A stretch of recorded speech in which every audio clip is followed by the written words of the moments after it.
A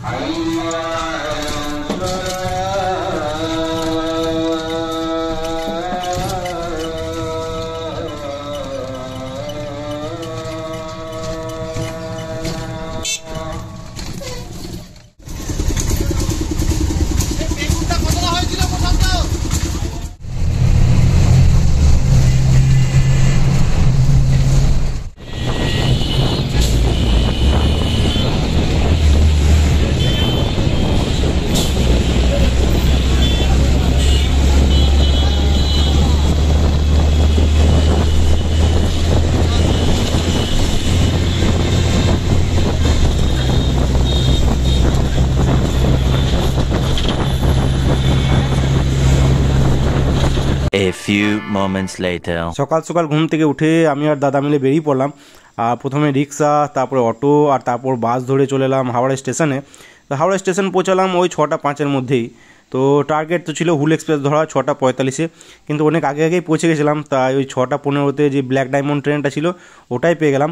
তো ওটা ধরেই দুজনে মিলে বেরিয়ে পড়লাম। আর কলকাতাতে তো অত ঠান্ডা ছিল না, কিন্তু কলকাতা থেকে বেরোনোর কিছুক্ষণের পরই দেখছি বেশ ভালোই ঠান্ডা। আর এদিকে কুয়াশা দেখো, জাস্ট প্রচণ্ড কুয়াশা, চারিদিকে ভর্তি কুয়াশাতে। তো যাই হোক খিদেও পেয়েছিলো বেশ, আর ট্রেনে সেরকম কিছু পাচ্ছিলামও না। তো ট্রেন বর্ধমান পৌঁছালো প্রায় 8টার সময়। তো বর্ধমান পৌঁছানোর পর নিলাম চা। তো মাটির ভাঁড়ে চা খুঁজছিলাম, ব্যান্ডেলে চা উঠেছিল ঠিকই, কিন্তু সব কোপটিতে চা আর কি, ওই প্লাস্টিকের কাপে। তো বর্ধমানে যাওয়ার পর সেখানেই চা নিলাম। তো মাটির ভাঁড়ে চা নিলাম ঠিকই, কিন্তু চাটা একদম বেকার, একদম জলের মতো চা আর কি। তো যাই হোক সেটাই খাওয়া হলো। আর তারপরে আবার বেরিয়ে পড়লো, আবার ছাড়লো ট্রেন। তো পানাগড় পৌঁছালাম প্রায় 9টার সময়। তো পানাগড় পৌঁছে আমি নেমে পড়লাম পানাগড়েই, সেখান থেকেই বাড়ি চলে যাব। আর দাদা যাবে দুর্গাপুর, সেখানে অফিসের গাড়ি আসবে, আর অফিসের গাড়ি ধরে চলে যাবে বাঁকুড়া। তো এই যে প্ল্যাটফর্মেই যে কাণ্ডটা দেখলাম, তো এটা অনেক মানুষই ভুল করে। তো প্ল্যাটফর্মে একজন ভদ্রমহিলা ছিলেন, ট্রেন যতক্ষণ দাঁড়িয়ে ছিল চাপার একদম নাম নেই, গল্প করছিলেন একজনের সাথে, কিন্তু ট্রেনটা যখনই ছাড়া শুরু হয়েছে তখনই চাপার চেষ্টা করছিল আর কি। তো যাই হোক বাকি প্যাসেঞ্জাররা মানা করলো, তো শেষ পর্যন্ত আর চাপার চেষ্টা করেনি, নইলে চাপতে গেলেই বিপদ ঘটতো আর কি। তো ট্রেন বেরিয়ে যাওয়ার পর আমিও বেরিয়ে পড়লাম প্ল্যাটফর্ম থেকে, আর হেঁটে হেঁটে চলে এলাম পানাগড় বাজারে। তো সকাল থেকে খিদেও পেয়েছিল বেশ, আর হেভি কিছু খাওয়া হয়নি। তো যাই হোক ব্যাগে আগের দিনে একটা লম্বু ভরা ছিল, সেটাই বের করে খেলাম দাঁড়িয়ে দাঁড়িয়ে। আর এদিকে বাসের তো পাত্তা নেই। তো প্রায় 1 ঘন্টা ওয়েট করার পর ফাইনালি বাস পেলাম। আর এই বাসগুলো বেশ ভালো, একদম ইলামবাজার হয়ে বোলপুর যায় এই লাইনের বাসগুলো। তো সেটাতে চেপে পড়লাম, আর ইলামবাজার পৌঁছালাম প্রায় 10টা বেজে গেলো, 11টা বেজে গেলো ইলামবাজার পৌঁছাতে। তো ইলামবাজার এসে তারপর চলে এলাম বাড়ি। নমস্কার বন্ধুরা, স্বাগত সবাইকে নতুন একটা ব্লগে। তো আজ হচ্ছে 10ই ডিসেম্বর মঙ্গলবার, আর এখন বাজছে সকাল 11টা।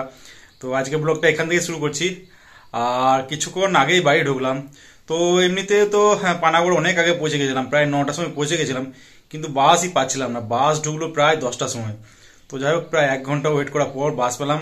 আর এদিকে ওয়েদার যে এত ঠান্ডা দেখছি, কুয়াশাতে ভর্তি চারিদিক। তো কলকাতাতে তো গরম ছিল, কালকে রাতে ফ্যান চালিয়ে ঘুমিয়েছিলাম দেখলে তোমরা। আর এদিকটায় বেশ ভালোই ঠান্ডা দেখছি। তো একদম টেম্পারেচার ডিফারেন্সটা একটু বেশি কলকাতা আর এদিকে বীরভূম বাঁকুড়া এই এরিয়াটার। তো যাই হোক আজকে ছুটি নিয়েছিলাম, কারণ এক্সাম এমনিতে বুঝতে পারছিলাম যে ফিরতে পারবো না রাত্রে। আর দাদা না তাহলে এমনিতেও রাত্রে ফিরতে রাতও হয়ে যেত, আর সকালে ডিউটি করা যেত না। তো যাই হোক আজকে ডিউটি ছুটি নিয়েছি। আর এদিকে খিদেও পেয়েছে বেশ, সকাল থেকে সেরকম কিছু খাওয়া হয়নি। তো যাই নিচের দিকে কিছু খাই, আর দেখি ভাগ্নে কি করছে। তো দুপুরে একদম লাঞ্চ করার পর তোমাদের সাথে কথা হবে আবার। প্রথমে তো ভেবেছিলাম এখন কিছু খাবো, তারপর দুপুরে লাঞ্চ করবো, কিন্তু দেখলাম প্রায় 12টা বাজতে চলো। তো লাঞ্চই করে নিলাম প্রায় 12টার মধ্যেই। তো আজকে লাঞ্চে ভাতের সাথে ছিল কাঁচা পেঁয়াজ দিয়ে আলু সেনা, এদিকে ছিল পোস্ত বাটা, পটল ভাজা ছিল কয়েকটা, এদিকে ছিল ডাল, আর এদিকে ছিল মটন কষা। তো দুপুরে ভাত খাওয়ার পর উপরে এসে ভাগ্নেকে নিয়ে কিছুক্ষণ খেলা করলাম, তারপর দিলাম লম্বা একটা ঘুম। 2000 years later. টানা অনেকক্ষণ ঘুম হলো আজকে, প্রায় 1টার সময় ঘুমিয়েছি, ঘুম ভাঙলো প্রায় 5টার সময়। তো 4 ঘন্টা টানা ঘুম। তো এমনিতেও ঘুমের ঘাটতি ছিল, কারণ কালকে ঘুমাতে 12টা বেজে গেছিল। আর ঘুম থেকে উঠেছিলাম 4:30টার সময়। তো ওই 4.5 ঘন্টার মতো ঘুম হয়েছিল। তো নর্মাল ডে যদি হতো, বাড়িতে যদি থাকতাম, তাহলে ওই 4.5 ঘন্টা ঘুমে পুষিয়ে যেত। কিন্তু কালকে সকালে ঢুকেছি একদম প্রায় রাত্রি 9টার পর। তো সারাদিন জার্নি হয়েছে, তো ক্লান্তিও ছিল, তো ওইটুকু ঘুমে পোষাতেও না আর কি। তো যাই হোক এমনিতেই বাড়ি ফেরার সময় ট্রেনে ঘুম পাচ্ছিল, হালকা হালকা ঘুম হয়েছে, বাসেও ঘুম পাচ্ছিল প্রচন্ড। তো যাই হোক বাড়ি ফিরে দুপুরে খাওয়া দাওয়া করে ঘুমিয়ে গেছিলাম। এই জাস্ট উঠলাম একটু আগে, উঠে এই যে স্নান টান করে ফ্রেশ হলাম। আর জল এত ঠান্ডা, বাপরে। এমনিতে গিজার চালানো হয়েছে, তো গিজারের জলের সাথে নর্মাল জল মিশিয়ে স্নান করি আর কি। তো মেশানোর সময় দেখছি জল গরমই হচ্ছে না আর কি। তো যাই হোক, স্নান কমপ্লিট। আর দেখি এবার নিচেতে যাবো, আর একটা ইম্পর্টেন্ট কাজ বাকি আছে। তো ইউনিফর্মটা অনেকদিন ধরে ভাবছি সেলাই করবো, সেলাই করার সময়ই হচ্ছে না। তো দেখি মেশিনটা বের করবো। ইউনিফর্মে সেলাই খুলে গেছে কয়েকটা জায়গা, প্যান্টের তো নিচের দিকে মাঝখানটা সেলাই খুলে গেছে কিছুটা অংশ, তো ওটাও সেলাই করতে হবে। আর এদিকে ইউনিফর্মের জামাটারও হাতের পিছন দিকটা সেলাই খুলে গেছে অনেকটাই। তো দুটোই সুতো রেডি আছে, সুতো নিয়ে অসুবিধা হবে না। এবার শুধুমাত্র আলাদা আলাদাভাবে মেশিনে সুতো রিল চাপিয়ে আবার সেলাইটা করতে হবে, এটাই প্রবলেম। তো যাই, নিজেতে যাই, সেলাইটা করি, তারপর আবার কথা হচ্ছে তোমাদের সাথে।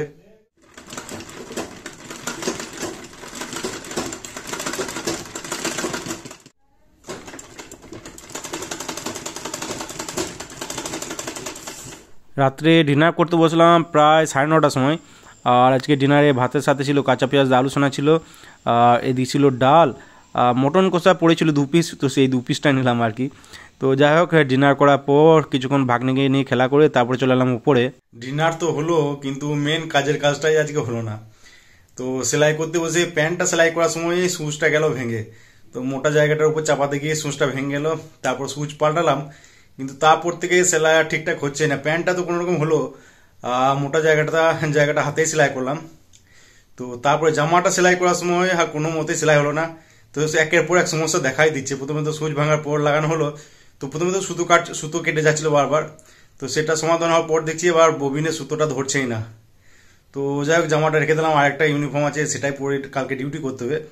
তো দেখা যাক, মেশিন ঠিক করার পর তারপর সেলাইটা করতে হবে। আর এদিকে কালকে আছে ডিউটি, সকাল সকাল আবার ঘুম থেকে উঠতে হবে। আর আজকে ঠান্ডা প্রচণ্ড, কাঁপিয়ে দিচ্ছে ঠান্ডাতে। তো দেখি এবার শুয়ে পড়বো, সকাল সকাল উঠতে হবে। তো যাই হোক, আজকে ভিডিওটা এখানে এন্ড করছি। ভিডিও ভালো লেগে থাকলে লাইক অবশ্যই করে দিও, আর ইউটিউব থেকে দেখলে সাবস্ক্রাইব করে নিও, ফেসবুক থেকে দেখলে পেজটাকে ফলো করে নিও। তো আজকের মতো টাটা, বাই বাই, দেখা হচ্ছে আবার কালকে।